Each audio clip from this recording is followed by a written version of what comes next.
Ah, on a le choix de 2 recettes. Ce soir, je crois qu'on va faire... L'heure du souper dans la famille Roy, c'est toujours un peu un casse-tête. On n'est pas des foodies, on s'accommode très bien d'une omelette bien simple.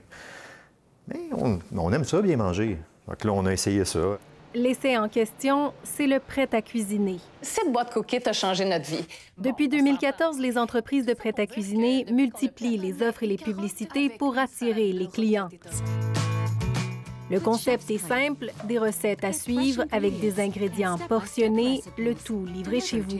Ici qu'on a une équipe de 10 personnes qui... Marché Good Food est une de ces entreprises montréalaises qui, à la base, souhaitait réduire le gaspillage alimentaire.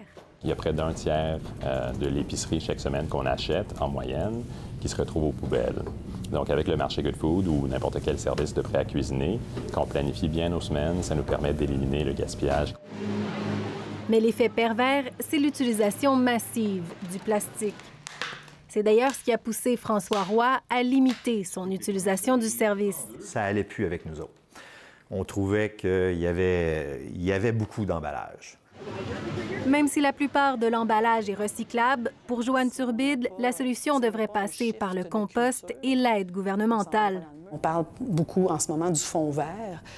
Il faut absolument qu'on aide les entreprises à modifier leur chaîne de valeur. Donc, il existe des emballages qui sont faits en maïs pour la nourriture. Et ça, je pense que c'est des initiatives qui sont très, très intéressantes et très prometteuses. En même temps, qui paie pour ça?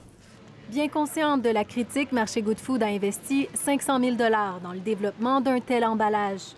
Nouvelle tendance, nouveau débat qui rappelle celui des dosettes de café. Les capsules de café, l'idée était bonne aussi à la base, c'était de dire on consomme moins de grains de café à la source et c'est une ressource qui n'est pas inépuisable. Mais on s'est rendu compte en bout de ligne que les déchets avec les capsules, c'est devenu des montagnes de déchets qui n'étaient pas recyclés à l'époque. Malgré la popularité du service, plusieurs clients se désabonnent après quelques essais seulement. Signe que si l'industrie veut perdurer, elle devra s'adapter à une clientèle de plus en plus exigeante et soucieuse de l'environnement.